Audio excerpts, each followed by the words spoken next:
Online classes में सभी का स्वागत। फर्स्ट ईयर AHDP में मैनेजमेंट में आज नया लेसन हम शुरू करेंगे, क्योंकि मिड टर्म तक जो है हमारे पास 14 जो है वो लेसन हो जाने चाहिए। ये हमें ध्यान रखना है। तो अभी पता नहीं है कब मिड टर्म का समय जो आ जाए, डेट आ जाए, तो हम इसको कोशिश करते हैं कि उससे पहले इसको कंप्लीट कर लिया जाए। गोवंश, भैंस, भेड़, बकरी, घोड़े व ऊंट की उम्र ज्ञात करना। Ageing of animal. Ageing of cattle, buffalo, sheep, got, horse and camel में कैसे पता करोगे कि उम्र उनकी जो है वो ज्ञात करने के तरीके। एजिंग का अर्थ है उम्र ज्ञात करना। पशुओं की उम्र ज्ञात करना कई मायनों में उपयोगी होता है, क्योंकि पशुओं की उम्र पर उनका खाना पीना, प्रजनन, उत्पादन, बेचना, खरीदना आदि निर्भर करते हैं। पशुओं की उम्र का सर्वाधिक उपयोग उसके प्रजनन, ब्रीडिंग व खरीदने में होता है। पशुओं की उम्र का पता लगाना इस संदर्भ में महत्वपूर्ण होता है कि प्रत्येक पशु अपने जीवन काल की एक निश्चित अवधि व उम्र पर सर्वाधिक उत्पादन प्रदान करता है। जैसे मादा सूअर 3 से 4 वर्ष की आयु में सबसे ज़्यादा बच्चे पिगलेट्स देती है, तथा गाय व भैंस 7 वर्ष की आयु के आसपास अधिकतम दुग्ध उत्पादन प्रदान करती है। बिल्कुल सही है। तीसरा ब्यांत कहते हैं। तीसरे ब्यांत में मैक्सिमम दूध जो है वो उसका कंप्लीट हो जाता है। तो देखिए, अपने यहाँ देशी 2.5 साल की लगभग गाभण होती है, साल भर मान लो, तो 3.5 सवा 3 की वो ब्याई, तो पहलन, फिर अब आप देखिए 3.5 के बाद 3 साल और लगा लो, 6.5, बस 7 साल के अंदर अंदर वो जो मैक्सिमम उत्पादन है वो देती है। यानी कि तीसरे ब्यांत के बाद में लोग खरीदते नहीं हैं कि नहीं अब तो ये दूध घटाएगी। ज़्यादातर लोग ब्यांत सेकंड और थर्ड को ज़्यादा प्रेफर करते हैं। पूछते हैं खरीदते समय कौन सा ब्यांत है इसका, झूठ भी बोल जाते हैं व्यापारी कि ये पहला ही है, होता दूसरा है, होता तीसरा है, बोलते हैं दूसरा है, होता चौथा है, बोलते तीसरा है। तो ये एक महत्वपूर्ण है इसके लिए। एक सामान्य सिद्धांत के अनुसार एक उम्र के पश्चात पशुओं की उपयोगिता व उत्पादन क्षमता कम हो जाती है। पशुओं की उम्र ज्ञात करने के लिए बहुत से तरीके काम में लिए जाते हैं, तथा ये तरीके समय की अनुकूलता व साधनों की उपलब्धता के अनुसार एक दूसरे की जगह काम में लिए जा सकते हैं। पशुओं की उम्र का सबसे ज़्यादा महत्व ब्रीडर व पशु खरीदने वाले के लिए ही ज़्यादातर होता है। पशुओं की उम्र ज्ञात करने के तरीके, पहला है बाई रिकॉर्ड। अब इससे तो बढ़िया कोई तरीका हो नहीं सकता कि घर में जब गाय भैंस ब्याई,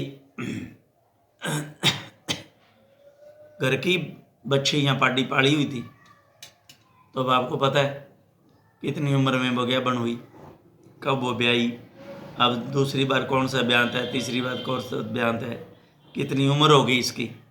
तो जब वो घर में ही पाली हुई है तो आपको पता है। यह सबसे आसान तरीका है जिससे पशु की उम्र का यथार्थ व सही रूप से पता किया जा सकता है। इन तरीकों की यथार्थता है तो केवल एक ही शर्त है कि रिकॉर्ड सही होने चाहिए। यह तरीका सामान्यतः डेयरी फार्मों, गौशालाओं में उन सभी अन्य संस्थानों पर काम में लिया जा सकता है जो रिकॉर्ड रखे जाते हैं फिजिकल कंडीशन देख करके, पशु की शारीरिक अवस्था। इस तरीके द्वारा पशु की सही व यथार्थ उम्र का निर्धारण कठिन है, तथा उम्र का केवल अंदाजा लगाया जा सकता है, तथा जवान व बूढ़े पशुओं को पहचान की जा सकती है। जवान पशु की त्वचा कोमल, चमकीली व झुर्रियों रहित तथा सींग सीधे व चमकीले तथा आंखों में चमक होती है, जबकि वृद्ध पशुओं की त्वचा खुरदरी, कम चमकदार व झुर्रियाँ युक्त तथा सींग कम चमकीले होते हैं। सींग कम चमकीले, सूखे, दरारों युक्त, दरारें पड़ जाती हैं, तथा आंखें धसी हुई होती हैं। वृद्ध मादा पशुओं में अडर व टीट्स लटक जाते हैं, लटके हुए होते हैं।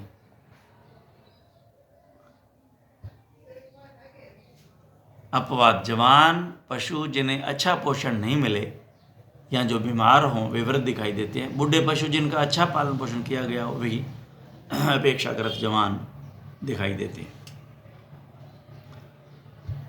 बाई हूफ एग्जामिनेशन, खुरों को देखकर जांचने से इस तरीके द्वारा भी पशुओं की उम्र का केवल अंदाजा ही लगाया जा सकता है। जवान पशुओं के खुर छोटे, चमकीले व नस्ल के अनुसार होते हैं, जबकि बूढ़े पशुओं के खुर बड़े हुए, खुरदरे, दरार युक्त मुड़े हुए होते हैं।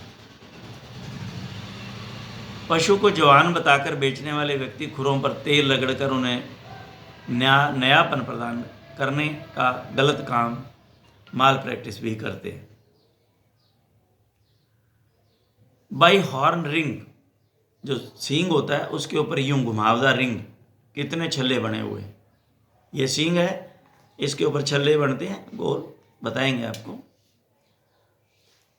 यह तरीका केवल कैटल में काम आता है तथा यह आसान व यथार्थ तरीका है। इस तरीके में सींगों पर उपस्थित वलियों यानी कि रिंग्स को गिना जाता है तथा उसमें 2 जोड़ दिया जाता है। इस प्रकार प्राप्त होने वाला अंक कैटल की उम्र बताता है। पहली रिंग जीवन के 3रे वर्ष में बनती है। इसको अंडरलाइन कर लेना पूरे को, क्योंकि इस तरीके में सींगों पर रिंग्स को गिना जाता है तो उसमें कितने जोड़ने पर सही उम्र आती है ये पूछा जाता है। 2 जोड़ने पर, 2 साल जोड़ोगे, उसमें 2 जोड़ दोगे तो अगर 3 साल, पहली रिंग 3 पे बनी है, अगर एक दूसरी रिंग है तो हमने इसमें 2 जोड़ देने हैं।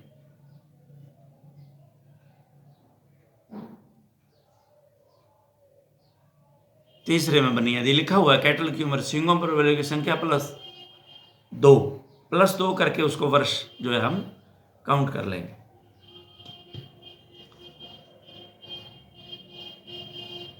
अब है दंत विन्यास के द्वारा, बाई डेंटिशन, दांतों को देख करके उम्र का ज्ञात करना। अब ये दांत की संरचना जो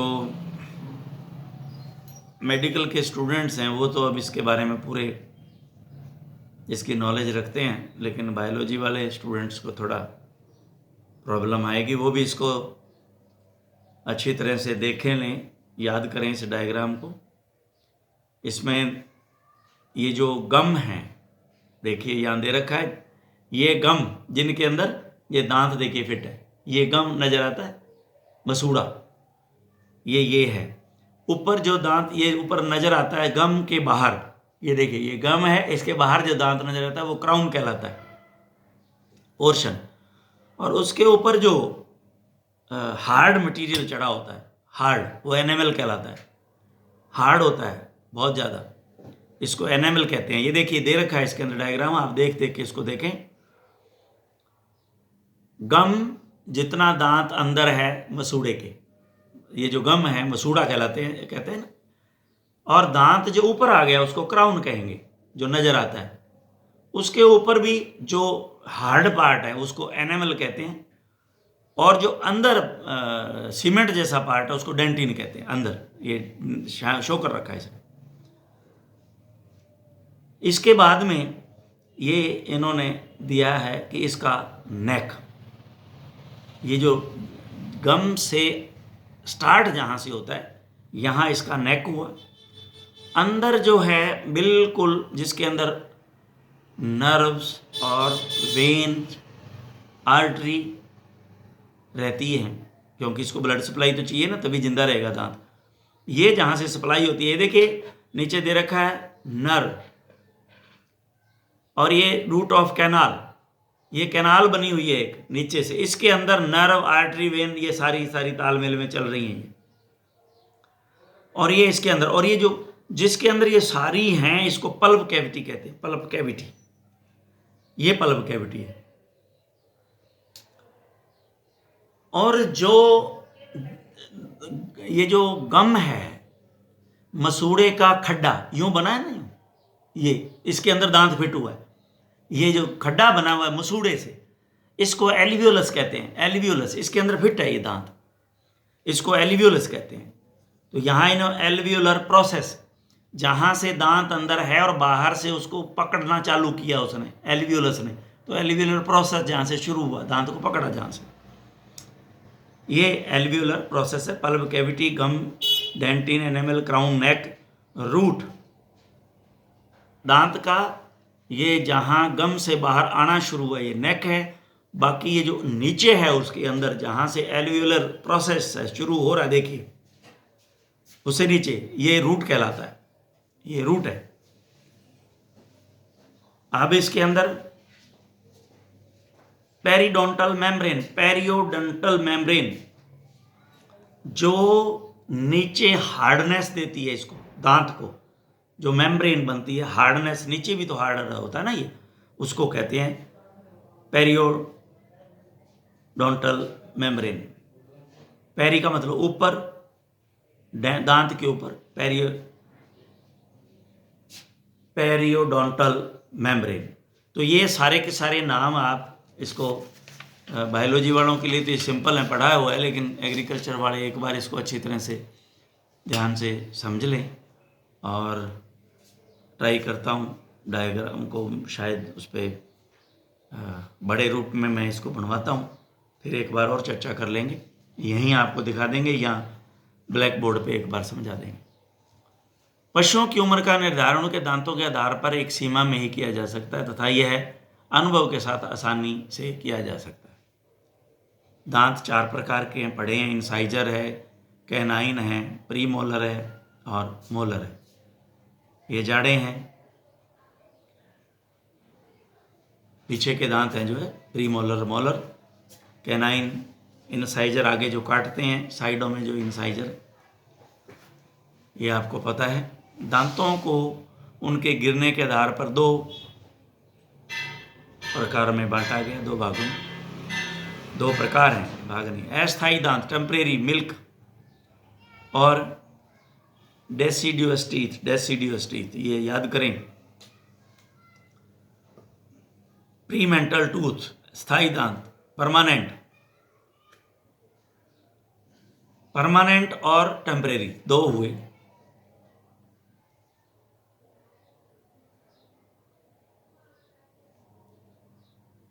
टेम्परेरी जो गिर जाते हैं, परमानेंट जो पूरी उम्र साथ निभाते हैं, और कईयों के वो भी नहीं निभाते, सारे के सारे निकल जाते हैं पहले।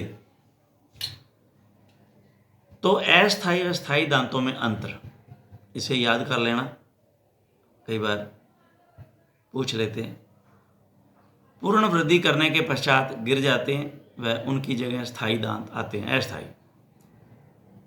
पूर्ण वृद्धि करने के पश्चात गिरते हैं, वृद्धावस्था में ही गिरते हैं।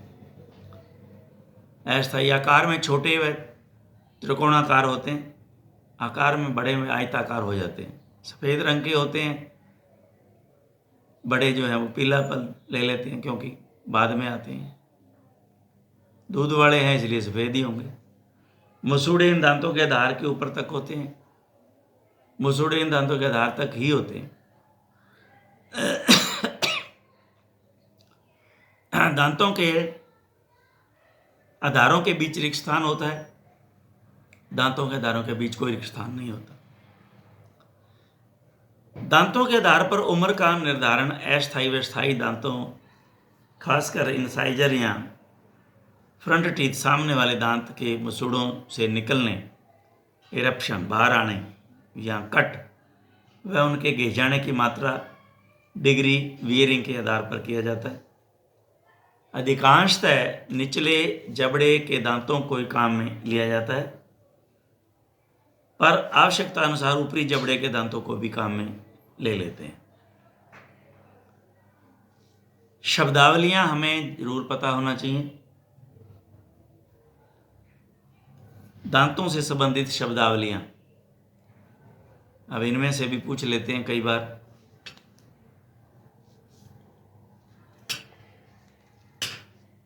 अब है पहला इसमें शब्दावली में डेंटल पैड। एनाटॉमी में आपने पढ़ लिया है ये डेंटल पैड क्या होता है। ऊपर वाले जबड़े में इंसाइजर के स्थान की जगह जहां कुछ समय पश्चात कठोर हार्ड पैड बन जाता है। ऊपर वाले दांत, आगे वाले ये इंसाइजर जहां है वो जगह, वहाँ इंसाइजर नहीं होते, तो वहाँ पे एक हार्ड मास टाइप पैड बन जाता है, उसको डेंटल पैड कहते हैं। एल्वियोलस, ये मैंने आपको पहले बता ही दिया, जबड़े की हड्डी में उपस्थित वह गड्ढा जिसमें दांत स्थित होता है। जबड़े की हड्डी, तो जबड़े की हड्डी क्या हुई, पेरियोडेंटल मेम्ब्रेन, अभी मैंने बताई आपको, पेरियोडेंटल मेम्ब्रेन अभी समझाई, वो है जबड़े की बाहर की लेयर, तो वो जो बनी उसके अंदर ये फिक्स होता है खड्डे में। चीक टीथ, इनको कहते हैं मोलर और प्री मोलर, ये चीक गाल, ये चीक वाले, मोलर व प्री मोलर यानी कि पीछे वाले जाड़ें। क्राउन, ये भी मैंने बता दिया आपको, दांत का हिस्सा जो मसूड़ों से बाहर निकला रहता है। कटिंग इरेप्शन या दांत निकलना। कटिंग, कटिंग क्या है, मसूड़ा है, मसूड़े को वो फाड़ के बाहर आएगा ऊपर, तो ये कटिंग। इरेप्शन, बाहर आना, ऊपर आना। वह अवस्था जब दांत मसूड़ों की म्यूकस मेम्ब्रेन से निकलते हुए स्पष्ट दिखाई देते। फुल माउथ कंडीशन, सभी दांत कहा जाना, वह अवस्था जिसमें मुंह के सभी दांत स्थायी हो जाते होते हैं। दूध वाले गिर के दांत टेम्परेरी और परमानेंट सारे आ गए, तो अब ये फुल माउथ कंडीशन कहलाएगी। वीरिंग, इसमें कई क्रियाएं शामिल होती हैं, जैसे दांतों का आपस में रगड़ कर घिसना, उनके बीच की दूरी बढ़ना, वह अंत में छोटे होकर गिर जाना, वीरिंग। टेबल, दांतों की ऊपरी सतह जो सामने वाले दांतों से रगड़ कर घिसती है। दांतों की ऊपरी सतह जो सामने वाले दांतों से रगड़ कर घिसती है।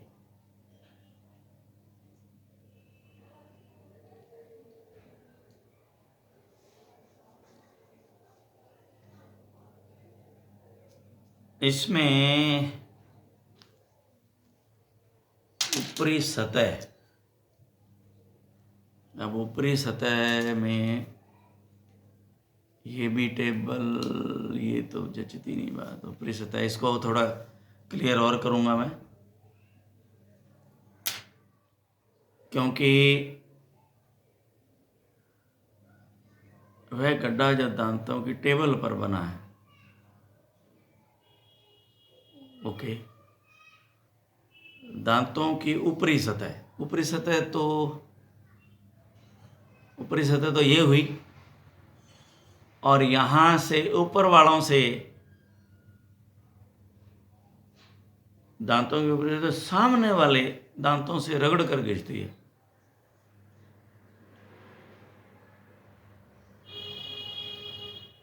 इसका शायद पैरेट माउथ होता है, पैरेट माउथ। एक बार इसको मैं आपको क्लियर करूंगा, इसको क्लियर करेंगे। सामने वाले दांतों से रगड़ कर घिसती है। अब ये सामने वाले दांत, और इसको क्लियर करेंगे क्योंकि ये दो अवस्थाएं बन गई। देखिए, एक तो पैरेट माउथ होते हैं, पैरेट माउथ, जिनमें आगे वाले जो दांत हैं यूं होते हैं, यूं, और नीचे वाला जबड़ा यूं उसके अंदर आता है। इसको पैरेट माउथ कहते हैं। पैरेट की चोंच कैसे होती है, तोते की। अंदर वाला जब नीचे वाला जबड़ा उसका अंदर होता है, ऊपर वाला यूं ऊपर आ जाता है, तो वो बार बार यूं उसे लगने से वो दांत जो इसके ऊपर की बाहर की सतह, ये बाहरी, ये घिस जाती है। अब ये क्लियर करना पड़ेगा, ये घिस जाती है। अब ये टेबल उनको बता रहे हैं या ये घिसने को टेबल कह रहे हैं? तो इसको मैं थोड़ा सा आपको क्लियर करके दोबारा बता दें, कोई बात नहीं, क्यों ये कंफ्यूजिंग हो गया। टेबल हो गया डेंटल स्टार या फैंग होल, वह सफेद धब्बे जो वीरिंग के दौरान दांतों की टेबल के केंद्र में बन जाते हैं।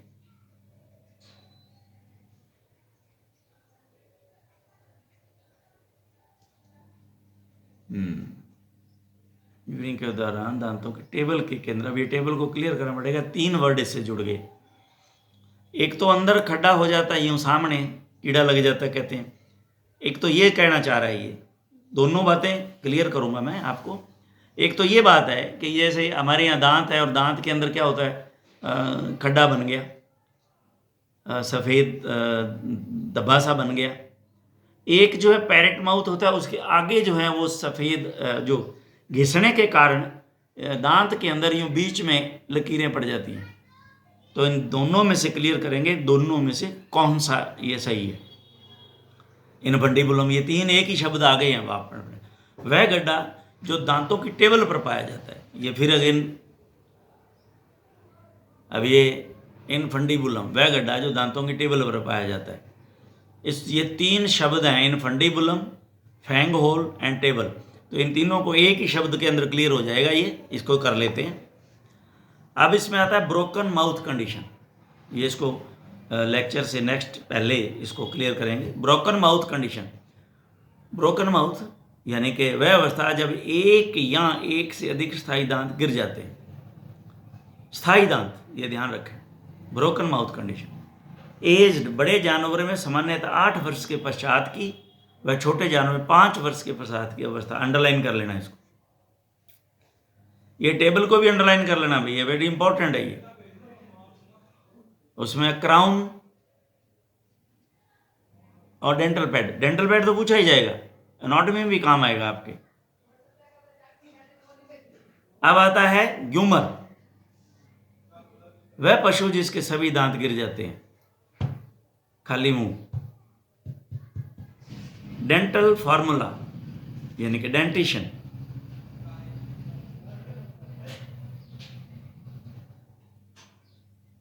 वह पारंपरिक तरीका जिसमें ऊपर व नीचे वाले जबड़े में प्रत्येक प्रकार के दांतों की संख्या प्रदर्शित की जाती है। डेंटल फार्मूला पढ़ेंगे, वेरी इंपॉर्टेंट है ये, आगे पढ़े, इसमें डेंटल फार्मूले आएंगे जो अलग अलग हैं सबके। शायद आपका एनाटॉमी में भी तो है, ये एनाटॉमी में भी है, एनाटॉमी में भी है डेंटल फार्मूला आई थिंक, और डेंटल फार्मूला फिजियोलॉजी में भी है, यहाँ भी है डेंटल फार्मूला मैनेजमेंट। तो ये इंपॉर्टेंट है, इसको अच्छी तरह से आप 3 सब्जेक्ट में काम आएगा। टस्क, टस्क वो हैं कैनाइन दांत जो सूरों के मुंह से बाहर निकले रहते हैं। टस्क, ये ध्यान रखें, उनको टस्क कहते हैं। और टशेज कहते हैं घोड़े व ऊंटों के कैनाइन, टशेज घोड़े व ऊंटों के कैनाइन्स तथा मादाओं में ये विशेषी अनुपस्थित रहते हैं।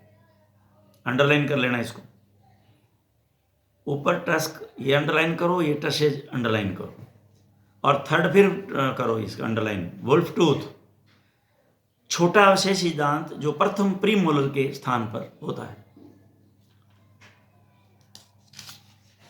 ये तीनों नाम बड़े इंपॉर्टेंट हैं, इनको भी आप अंडरलाइन करें। टस्क पूछते हैं, टशेज पूछते हैं, वुल्फ टीथ भी पूछ लेते हैं। नोट, पशुओं के उम्र निर्धारण हेतु हम ज़्यादातर नीचे वाले जबड़े के दांतों का ये अध्ययन करेंगे। अतः दांतों का वर्णन पढ़ते समय जहाँ जबड़े का उल्लेख नहीं हो वहाँ निचला जबड़ा ही माने तथा परिस्थितियों के अनुसार उसकी जबड़े के दांतों के स्थान पर ऊपरी जबड़ा लिखा जाएगा। ये डेंटल फार्मूले बड़े इम्पोर्टेंट फार्मूले हैं। गोवंश व भैंस में दंत विन्यास।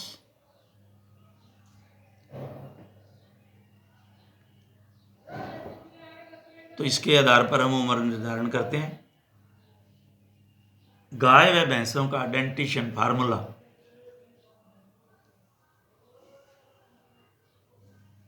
समान होता है वह उसके दांतों में उम्र के अनुसार होने वाले परिवर्तन भी लगभग समान ही होते हैं, अतः उनकी उम्र का निर्धारण भी समान रूप से किया जा सकता है।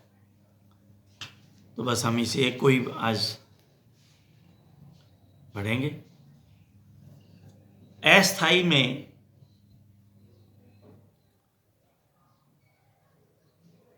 अब ये 2 से गुणा का मतलब है दोनों जबड़ों का हो जाएगा, और